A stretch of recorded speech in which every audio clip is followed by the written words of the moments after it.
ॐ परं तत्त्वाय नारायणाय गुरुभ्यो नमः। ॐ परं तत्त्वाय नारायणाय गुरुभ्यो नमः।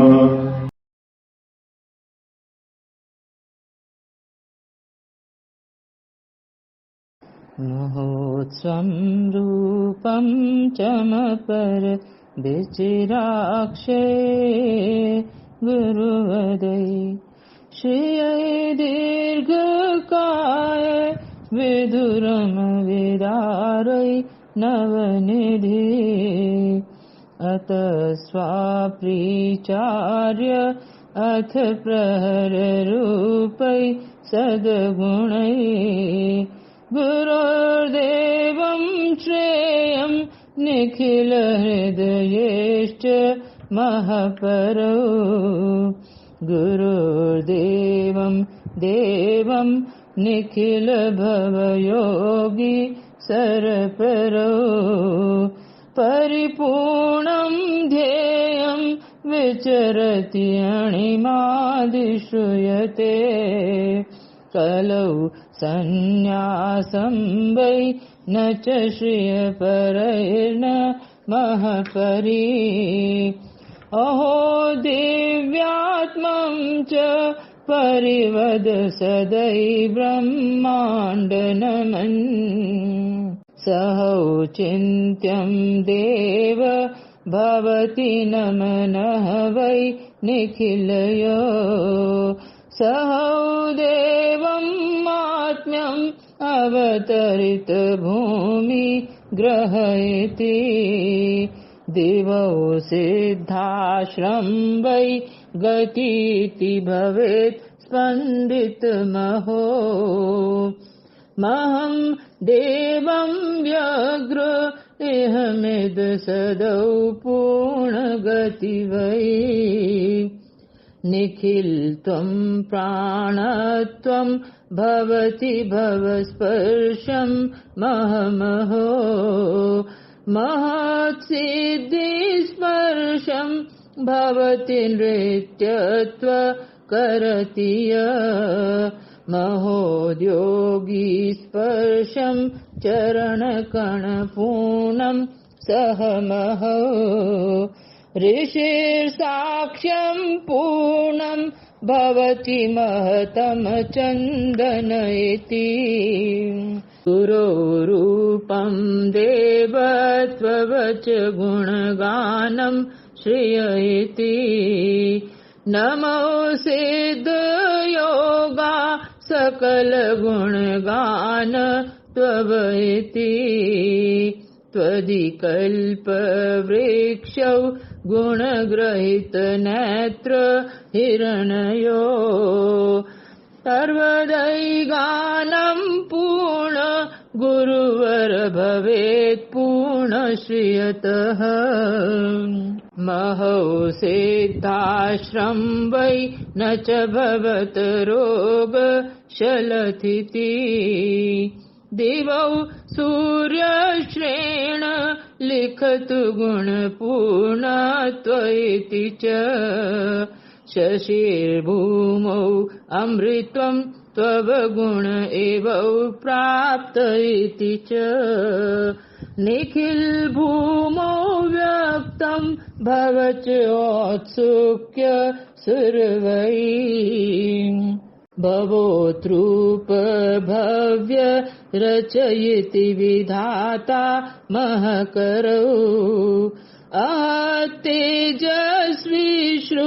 भवति करुणः नेत्र इति वै महेद्वक्षरूपं जलधिवसतारं बलमहो अहो काम भीष्म श्रुतयुत इति पूर्णदमहो नवोढा सौन्दर्य प्रभु च प्रतुरेक महदधि महद्देव यक्ष सुरगण प्रहेच्छुक श्रुति यदेलेख्यं साक्ष्य भवतमः अश्रु प्रवमहो वै मूर्छत्वं वै न कमलभवश्लेष्म प्रचुरति गुरोर्वै शान्तत्वं जलधिवपुषाराश्रयतु च भवेत् क्रोधोद्रूपं प्रहर प्रवदावाग्निनयतः अहो सर्वोद्ज्ञानं करुणप्रभस्नेह प्रचरुता नहो सामर्थ्यं वै श्रियत निखिलेष्म प्रणतु च हरेस्ते शान्तत्वं भवत जनकल्याणिति वै समस्त ब्रह्माण्ड ज्ञानदवद श्रेयं परित च ऋषिर्वै हुङ्कार क्वच क्वदच शास्त्रार्थ कर्तुम् अहथुङ्कारेण शलथ भवतु योगी न श्रियतः महो सिद्धा योगा न च भवत सौख्यं परपरम् वदेत् व्याघ्ररूपं स्वति निवसतः पूर्णमदनैः अहो क्रोधाग्निर्वै प्रखरहिमशैले वदतु न वोढा सौन्दर्य सिद्धजलधिहास्य वैदनः भवेत् सर्वसिद्ध न च वदति पूर्व स्व इति च महोच्छान्तं क्षेम भवत शमशान प्रवदवः कठोत्रूपं सर्व भ्रकुटिकुटिलानृत्य गति वै नवोढा सौन्दर्य स्मरति सुरनन्दन इति प्रबुद्धं नित्यं भवति निर्वाण इति च क्षिपूर्णत्वं स्नेहं द्युति भवत ब्रह्माण्डमहति लश्रेयत्वं श्रियं मम मधुरपूर्ण सहद्युति निखिलत्वं रूपं भवति दिव्यं देहवद च हेमौ पूर्ण कृत्यं वसन भवजनमौ च नितिरः भवेत् श्रीख्यं मेरुं शिखिर इति वेगेन वति च गिरेत् गह्वारं च भवति भववेदर्घ्यश्रुति च दिवौ दिव्यौ रूपं वनदवन औषध्य परिव न शक्यत्वं हेमं गिर्वननदौ गह्वर इति न वार्धक्यं शक्त्यं गतिर्नभवायुर्गतिनव जलौ मार्गश्रेयं न च भवति शक्यं नरसदौ समस्तं ब्रह्माण्डं नमति निखिलं नृमुहुः अजस्र गङ्गेय भवत नद सिद्धिर्बतुरिणः सहोहेंस्र व्याघ्र प्रबल प्रतडापि गतिमती मनौ गङ्गोद्भावेर्भवति कथमानः सर इति गतौ पूर्णरूपं प्रकृति नहि शक्य गतिमती क्षणौ यावत् रूपं कठिन ऋषिभिर्मोक्षद श्रुति महोद्योगानिद्रा विचरति है पूर्णदमिदम् अलौ अन्याग्रत्वा ग्रह परिभव शिष्यद परम् महौ चिन्त्यत् रूपं प्रभुमद गुरौ पूर्णद शिवम् स्वयं सिद्धौ योग भवद श्रुति वेद क्षण तथौ शिवौ साक्षात् रूपं कहि ज्ञानति ज्ञानम श्रुतिमः सह तत्त्वज्ञ चैत्य शिवमय भवं वेद श्रुतिधिम् क्व कर्म देवोऽपि त्ववच सिद्धिं परिश्रुत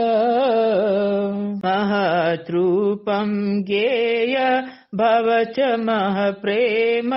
श्रियसहौ भवत् कर्म कृष्ण परम प्रिय प्रीतिर्नवश्रुत ग्रतौ पूर्ण गीतां सह च गुरुवेण श्रियमिदम् स पूर्णत्वं पूर्णकलतः षोडरशितकथः महो पूर्ण ज्ञान सहत शिव शांकर्य श्रुति च स्वांशत्वं देव प्रहरमति ज्ञानरणवयति महोद्व्याघ्र रूपं गजगणदयूथ सहितरौ स्वधन्यत्वा पूर्ण परम प्रिय पूर्णं त्वनिखिलौ महोत्काञ्चं रूपं विवशति भवद भूप्रतिरतम् दिवे नित्यं चिन्त्यं विवशत महोत्स्पर्श क्रियते नवोन्मेषं रूपं पदमपरगन्ध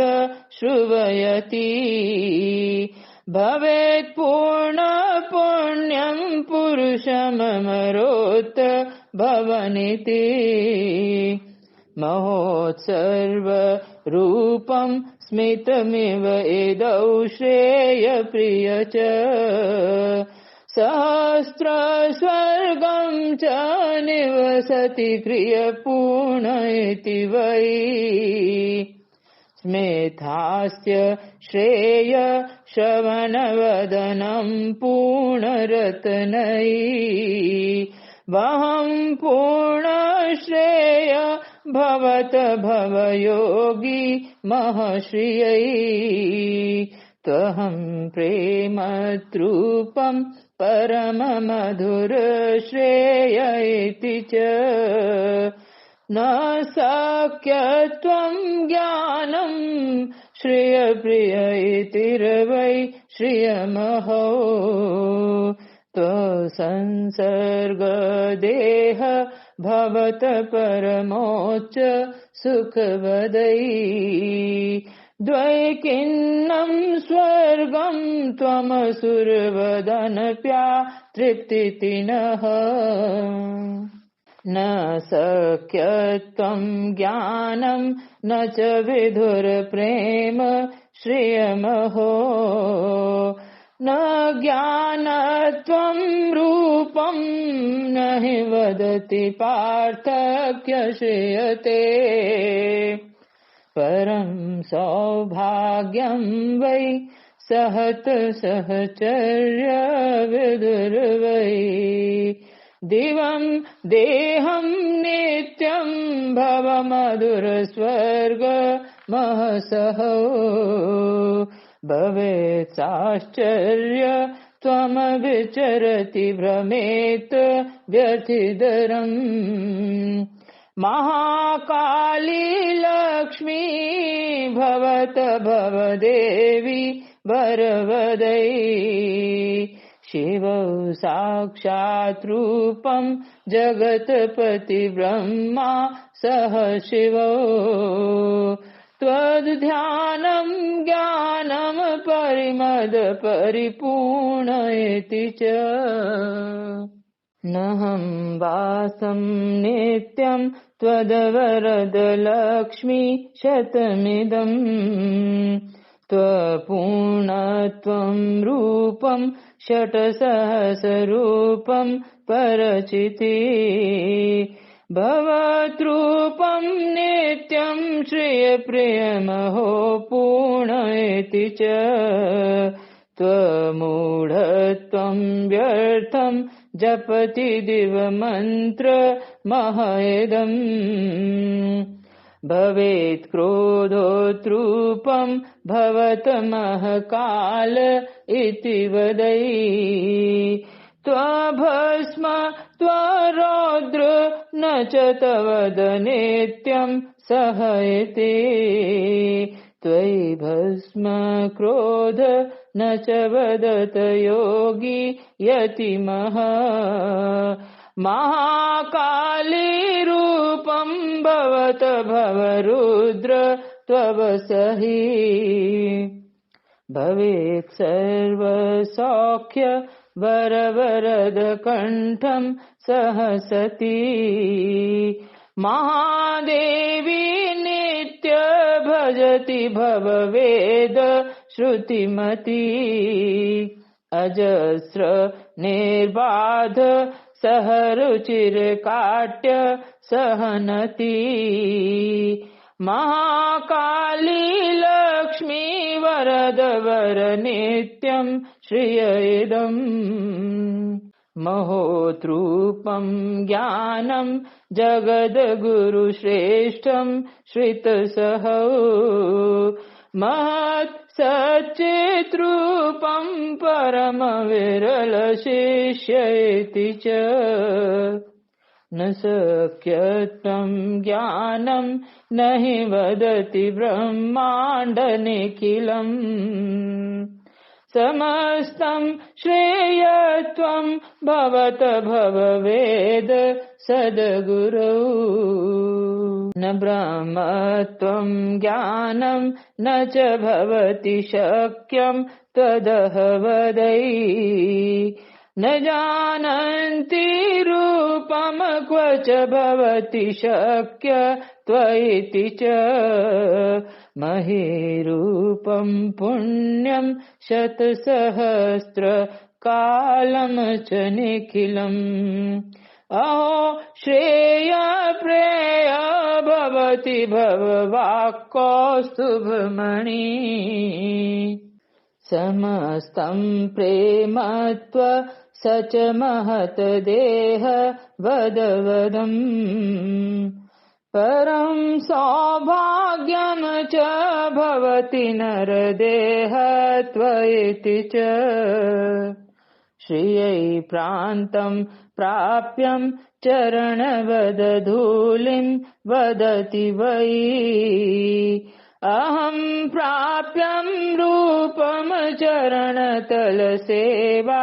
महमहौ अथो नेत्रं पूर्ण करुण भव नित्य भवविधि न क्षेयं क्षोभं च सकल भव स्नानं गगनगम् समस्त सिद्धिर्वै सकल करुणार्द्र श्रियमहो समस्त प्रेयत्वं श्रियमः सहौ पूर्णयति च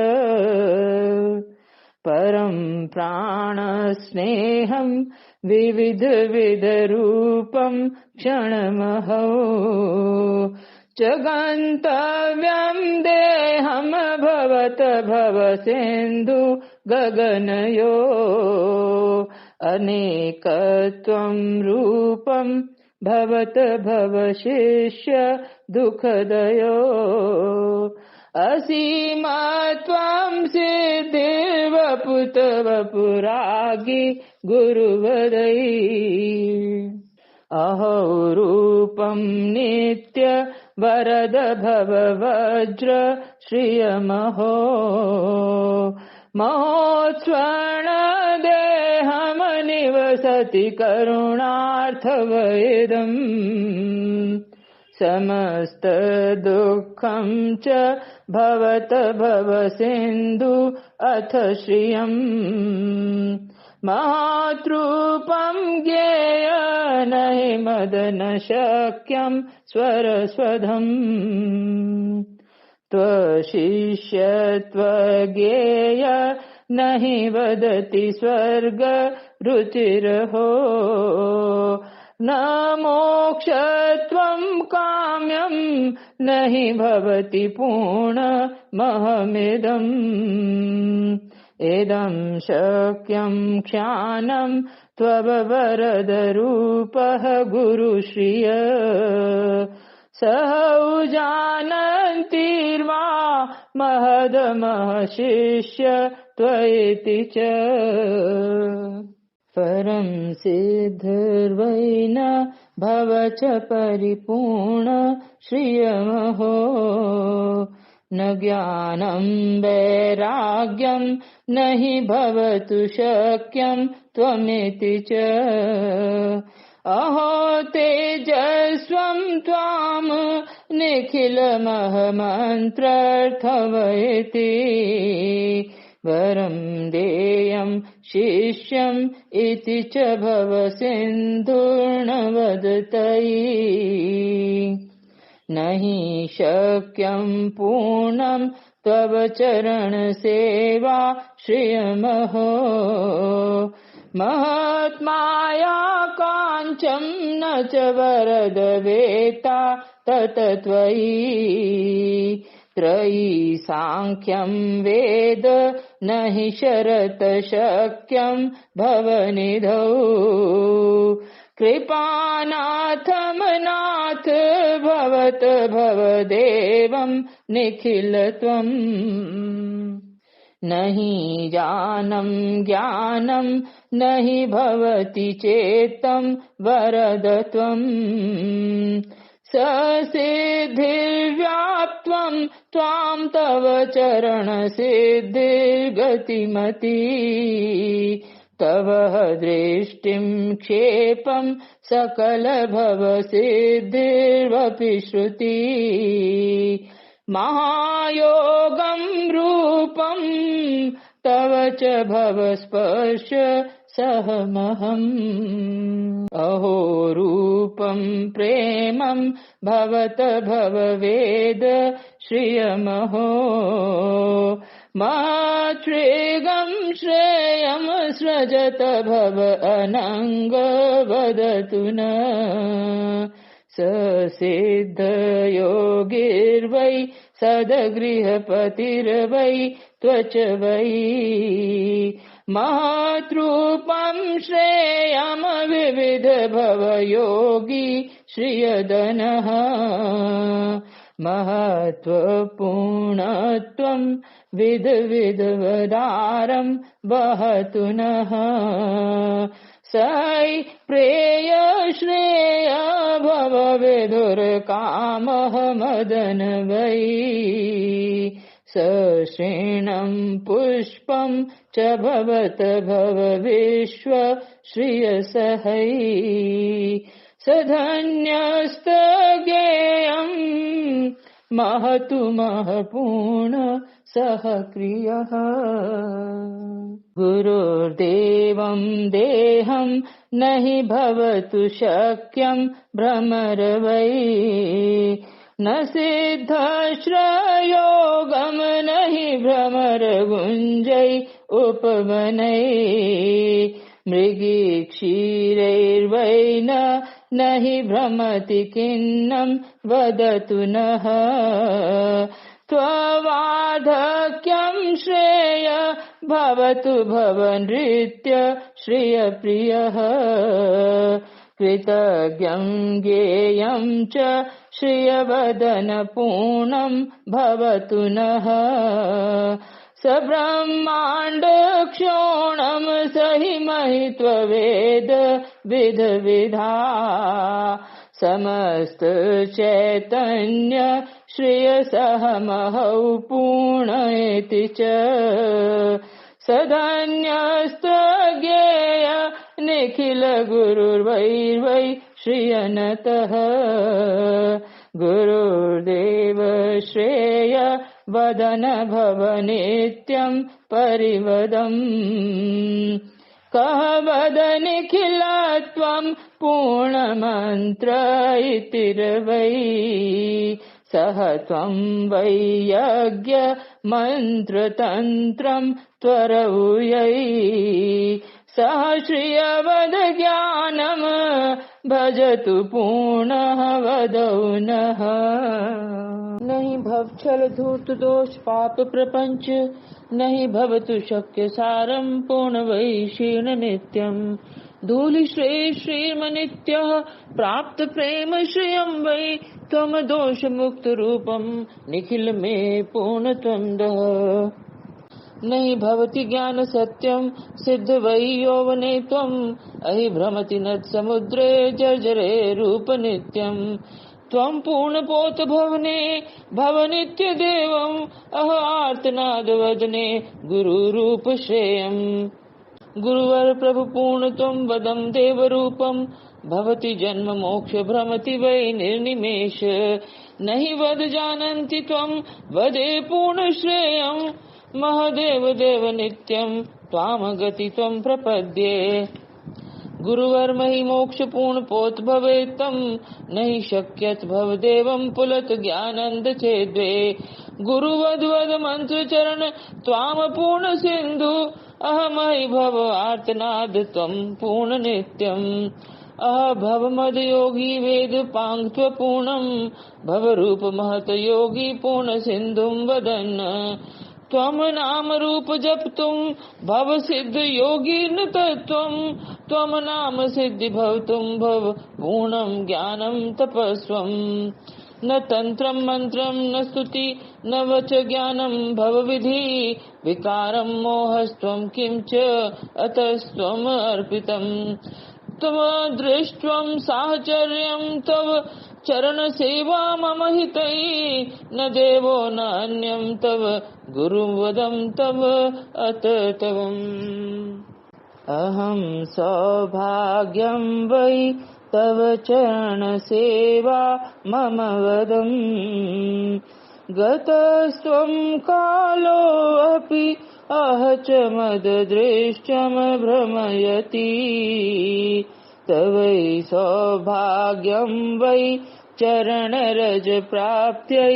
भवनिधि मदीयं दासोऽपि गुरुवर भुजा वै भववदै गतस्त्वं सिद्धोऽपि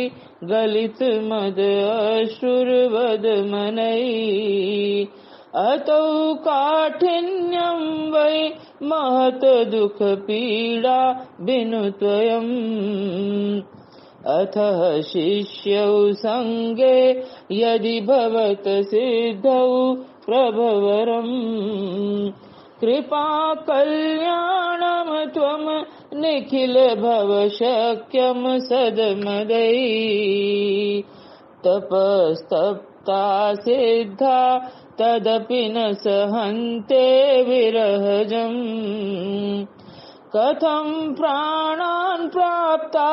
सरल हृदया गृह परिगता अतो वै त्वं नूनं परिचरतु पायं शिवमयम् विधानम् एकं च श्रुतिसुखकरं शान्तसुभगम् परितं पूर्णं च स्थिरमुपगतमाश्रमपदे यतो क्षीणं सर्वं प्रखरतम द्वन्द्वमवकिलम् त्वमेकं शारण्यम् अनुग्रहतु धन्यम् वितरतु न चैतत् सामान्यम् तव परिग्रह शान्तमखिलम् न वेत्ति ब्रह्मत्वम् परिभ्रमति माया परवशः सदा योगारूढः परमपि रहस्यम् न च गतः समाबद्धः मायाम् कथमुपगमेत त्वामगृहरत त्वदीयम् कारुण्यम् नयति सफलम् जीवनधनम् त्वमेवम् कारुण्यम् चिरपरिचितम् सत्त्वममलम् परम् स्नेहाधीनः सकलवशगमजीवनमिदम् त्वमेवम् सौन्दर्यमहमपि च धन्यम् त्वदगतः इमम् लोकम् धन्यम् युगमपि च धन्यम् त्वधिगमात् तपः पूतः देहः परमरमणीयम् तव वचः तवास्ति पौरुष्यम् हिमगिरिमपि दर्शितकरम् परम् सौभाग्यम् तत् प्रतिपदति सम्प्राप्य निखिलम्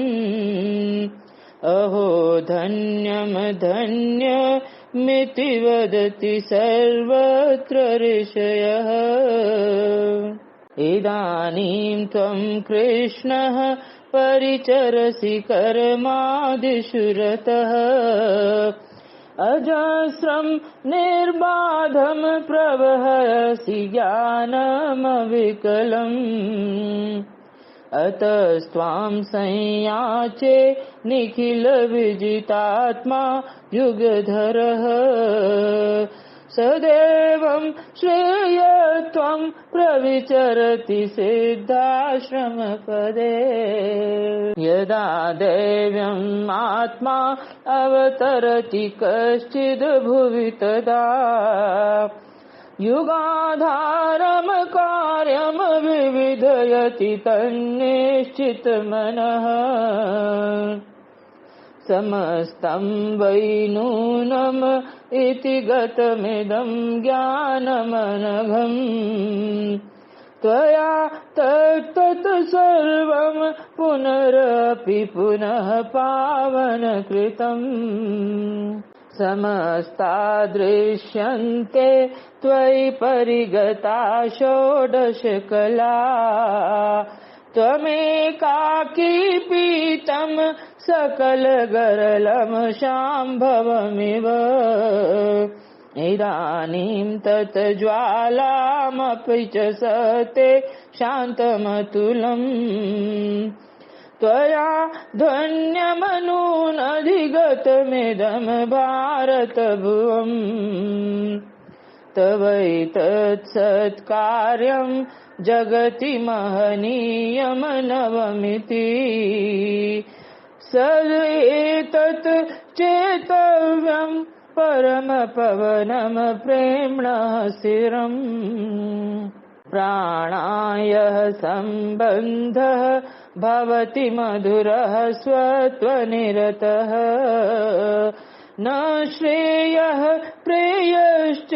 न च श्रियकरः दैहिकगतः निरोपम्यम् नूनम्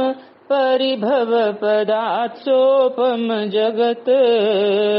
न सूर्यश्चन्द्राग्नौ क्वचिदपि स्थितिमयान्ति निखिल सलज्जो हिमशैलः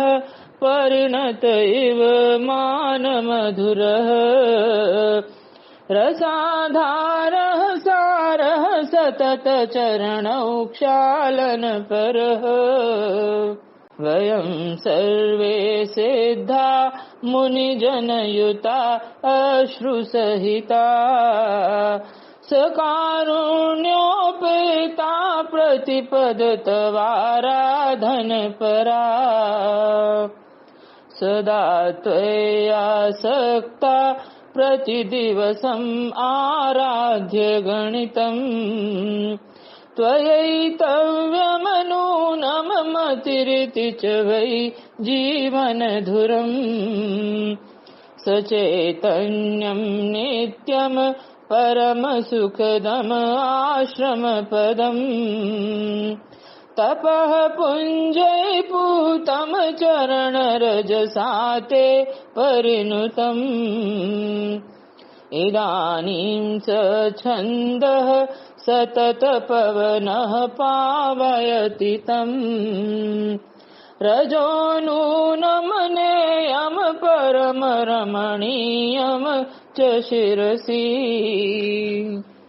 प्रफुल्लः वैदेहः प्रतिस्फुरति ओजः मनसि च त्वदीयम् तन्नाम परमपवनम् चास्य श्रवणात् स वै धन्यम् धन्यम् इति च तव दृष्टिम् परिगमात् सदा सत्यम् सत्यम् परमसुखदम् दर्शनसुखम् न प्राप्तव्यम् मन्त्रम् न हि च गमनम् तान्त्रिकविधौ न काचित् वाञ्छास्ति विविधसिद्धिम् प्रगमनम् न लक्ष्यम् भिन्नम् च तव चरणसेवाम् परिणुतम् अतस्त्वां संयाचे तव चरणसङ्गम सुखकरम् नमो सिद्धायोगा सतत चरणौ क्षालनक्षमम् असौ कल्पो धन्यः कुसुम कुसुमै मोदनपरः परमधन्यः सर्वः चरणरजसा चाप्सरगणः स वै नूनम् धन्यम् परिनिहितहस्तम् वदति यम् यदा दिव्य आत्मा वै अवतरति कश्चित् मनुभवः तदानेका देवा परिधृतशरीरम् च परितः तमर्चन्ते नित्यम् विविधसेवा सुललिता इयम् धन्या भूमि परिचरणमात्रेण पवना तवैते शिष्याश्च प्रबलतममाया परवशा न ते जानन्ति त्वाम् परमानन्दनिखिलम् कृपापेतो नाथः परिचरतु किञ्चिद् महदिदम् कृतार्थास्ते सन्तु जनिमरणबन्ध विगलिता न काङ्क्षे ब्रह्मत्वम् न हि विविध भोगावलिवृतम् यदि प्राप्येत् भूयः तपफलमिदानीं ततः किम् अहम् ब्रह्मर्षित्वम् पदमुपगतो न परिहितम् त्वदतिरिक्तम् सर्वम् निखिल परिहेयम् न सुखदम् अहो धन्यम् देवा तव चरणसेवामुपगता परम् दीर्घायुष्य गतमपि उदारम् न ऋषयः अयम् सिद्धा सङ्घः त्वद्विरहितः नानुरमते सखेदः देवेशः मुनिजनयुतः चात्र भ्रमति इदानीं त्वां द्रष्टुं स्थिरतरमुदारं त्रिनयनम् समागत्यैनं त्वं घृतयतु च तत् पावयतु च कलावेदोदिष्टा जगति विचिता षोडशविधा त्वमिदानीं पूर्णः चतुरधिकषष्ठी परियुतः सदेतत् सौभाग्यं श्रुतिसुमुदितः भारतभुवि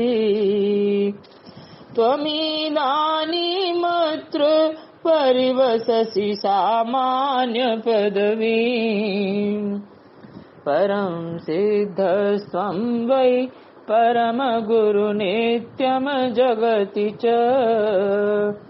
त्वदीयौजस्यं तत् प्रबलतमरूढिमविदहने सदा संश्रूयन्ते श्रुतिषु रमणीय अवभूतकथा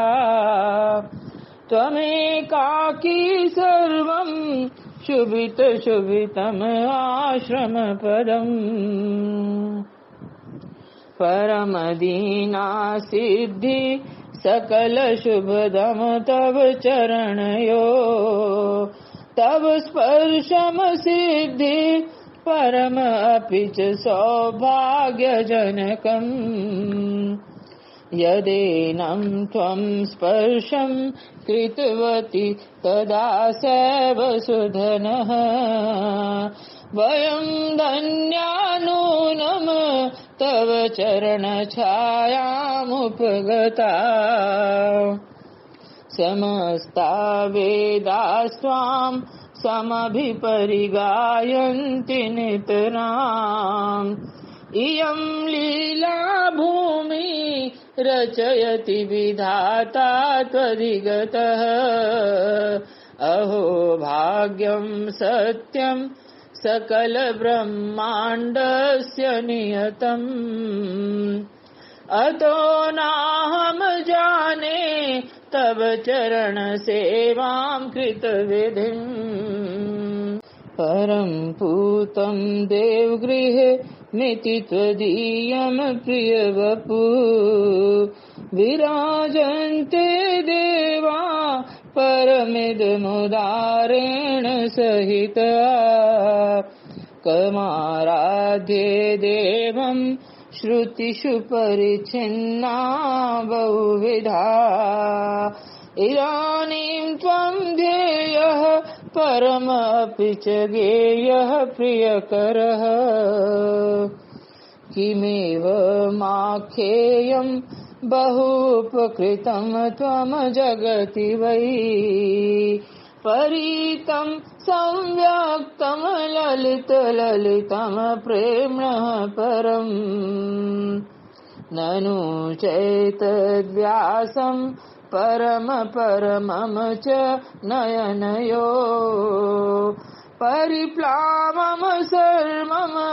ननु विरहितं प्रेम्णः पदम् दृष्ट्वैनं बालार्कं सतत विमनः गुह्यति निजम् उलूको न क्षम्यः रविजनित सौख्यं न सहते तदेतद्दौर्भाग्यं गृहपरिगता साधकजना जीवन्तं चैतन्यं गुरुमपि न जानन्ति निखिलम् समाख्यातः शुक्र ग्रह सतत सौन्दर्य विधिषु न चान्ये केचिच्च प्रतिपदत समतां तन्मयम् परं वै तत्रापि समभिगमनादस्य श्रीगुरो समालोक्योजस्यं प्रकृतिरतिचित्रमहतमहो सानन्दं स उल्लासं कृतनृतवतः आश्रमपदे त्वया सार्धं दृष्ट्वा पशुपतिरपि तत्र विलसत् अहो दैव्यं दृश्यं कमलनयनः साग्रहगतः समस्तं ब्रह्माण्डं परिगतमुदारमनृतिमयम् न चैते त्वां नूनं न हि समवजानन्ति निखिलम् तमाधीना प्राणा गृहपरिगतानां शिवतरा त्वदीयस्यैवांशा परम अपि च सत्यम शुचवतः प्रभो एतानूनं शमयतु च करुणालयवशात् अहो भाग्यं तेषां तव च शिवरूपे अवसिता इदानीं राजन्ते त्वयि परिगता आश्रमपदे परं मायाबद्धा चिरप्रकृतिदीना गृहगता सदैवं स्वां मायां परतु सौख्यं ददतु च त्वमेवं माधुर्यं त्वं च निखिलं स्नेहनिलयम् त्वमेतत् चैतन्यं त्वं च सकलाधारनिभृतम् त्वमेवं साफल्यं निखिल तपसाराधनविदो अतः सिद्धा देवा परम दर्शन लालन परा प्रभो शून्यमेतं तव विरहितमाश्रमपदम् मुनीनामावानं रुदन परिपूर्वमविगलितम् त्वमिदानीं शीघ्रं प्रतिगमय सर्वं तृणमिव सदा गमनं चैवं परमरमणं प्राणजनकम् स वै कालः शुद्धः परमरमणीयः सुखमयः भवत्येषा रात्रि परम परमा सौरभमयी तद एतस्मिन् चित्रं क्षणप्रतिक्षणं सेत्स्यति विभु यदा शोभेष्यन्ते मधुरमधुरं ते अपि निखिलम् अथायं तव देहः परमपवनमतीर्थमतुलम्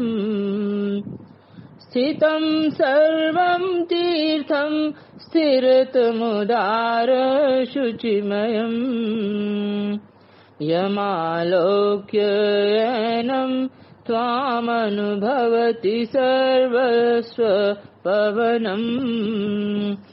सदेतत् तत् तीर्थं प्रतिगमनमायसनपरम् तदासि त्वं कृष्णः प्रतिधृतशरीरं गुरुमयम् महारासस्तत्र कृतवती तदा द्वापरयुगे इदानीं त्वं तद्वत् कृतवती महारासमुनिभिः परं मोदमधत्ते स्मृतवती महद आश्रमपदे वयं ऋषयः धन्या गतसहचरत्वमनिखिलते यतो नानारूपं प्रचितमपि दृष्ट्वा अद्भुतकथम् विधत्ते त्वं नित्यं प्रणिहितनवम साधनविधि परमरूढिम त्यक्त्वा नवनवतरं दानकुशलः तदेतत् सौभाग्यं तव चरणसेवां प्रकरुते परं सौभाग्यं तत् सततमपि सामीप्यं भजत भवन्तं सम्प्राप्य परिचरति सौभाग्यपरता सदेतत् सौभाग्यं परिवदसि नाम्ना त्वमप्रियम् त्वमेवन्तर्दृष्टा परमपुरुषः शान्तनिखिलः समस्ते अस्मिन् ब्रह्माण्डे तव च निर्बाधं प्रतिगतम् समेषां वेदानां त्वमसि निखिल सारविभवः प्रतीक्षामो नित्यं त्वदभिगमनम् आश्रमपदे त्वमेवं प्रत्यक्षं धृतमय वपुः प्रेम्णः स्वयं समस्तं ब्रह्माण्डं कलितललितशोभाकरमिदम्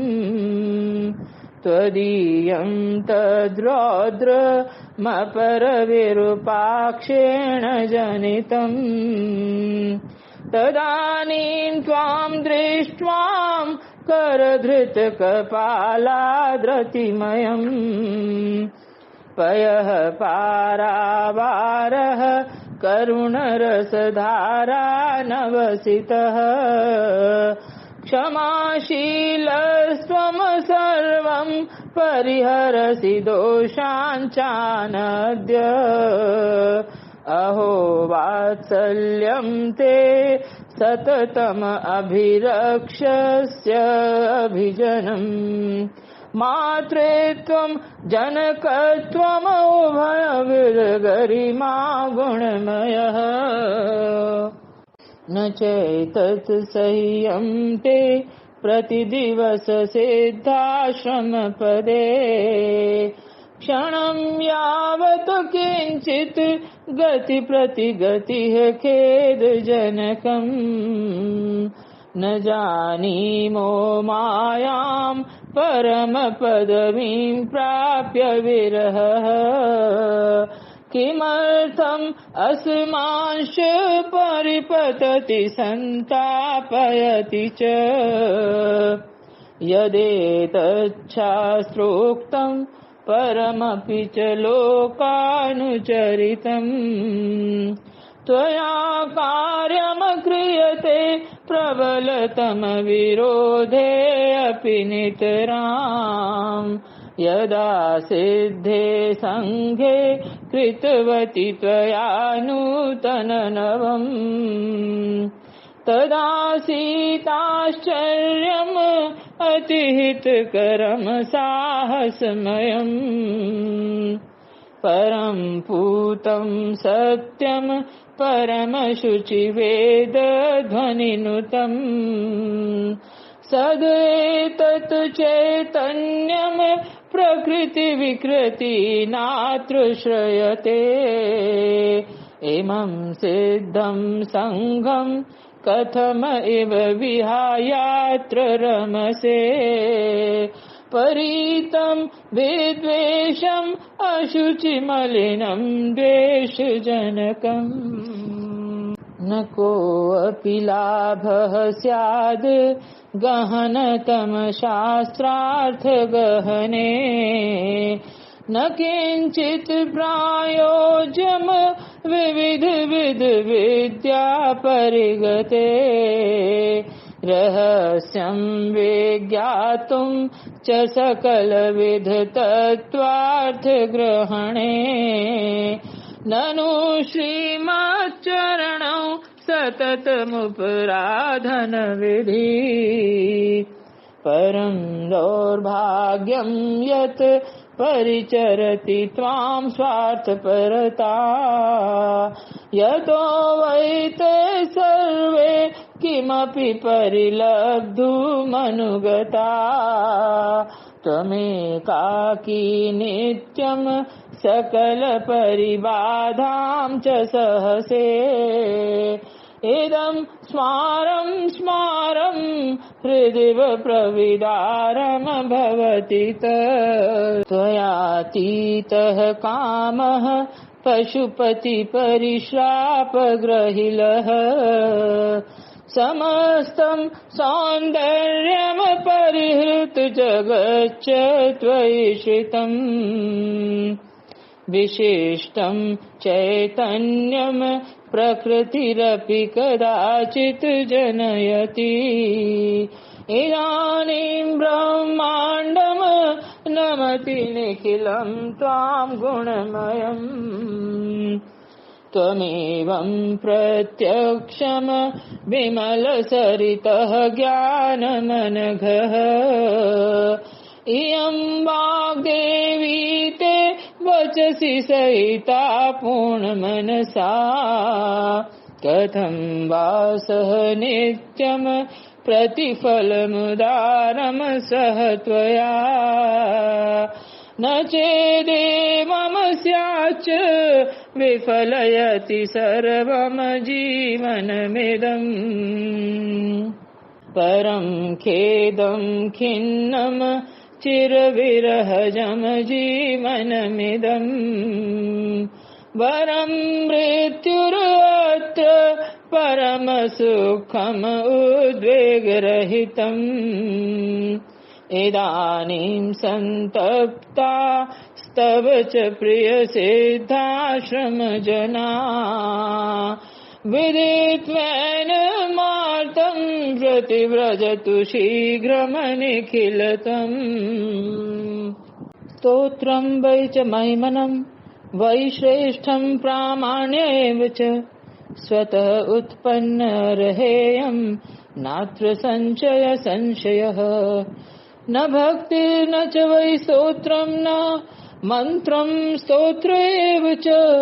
सारतन्त्रश्च मन्त्रश्च मूलं भक्तिश्च पूर्णतः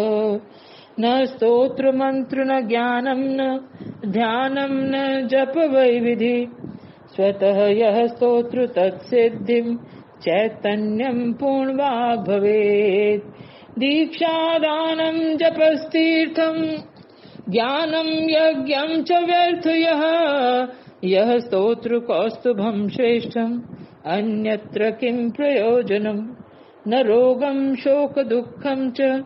राज्यकोपो न संकटः एकवारं पठेत् स्तोत्रं पूर्णसिद्धिश्च वाग् भवेत् धर्मार्थ काम मोक्षाणां यः स्तोत्रं वरदायकः प्राप्यते पुत्र पौत्रं च धनं लक्ष्मी श्रियं भवेत् अधर्म पाप व्यभिचार श्रद्धायुक्तं पठेत् नरः मुक्त पापं च दोषं च पूर्ण सिद्धिर्न संशयः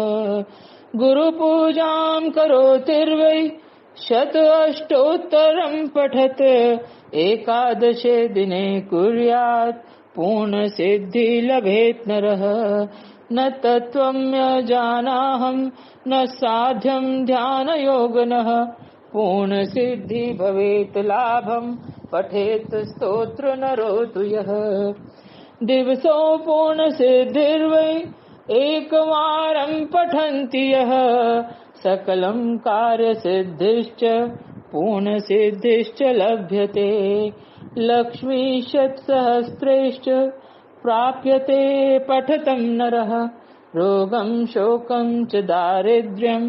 नश्यन्ति धनसहस्रियम् ब्रह्माण्डोत्पन्न श्लोकं च अगर्भा स्तोत्र संजयेत् सिद्ध सिद्धिर्व पूर्णं च अहेयं सिद्धिवाग् भवेत् सिद्ध सिद्धिर्वपूर्णं च अहेयं सिद्धिवाग् भवेत्। ॐ परं तत्त्वाय नारायणाय गुरुभ्यो नमः।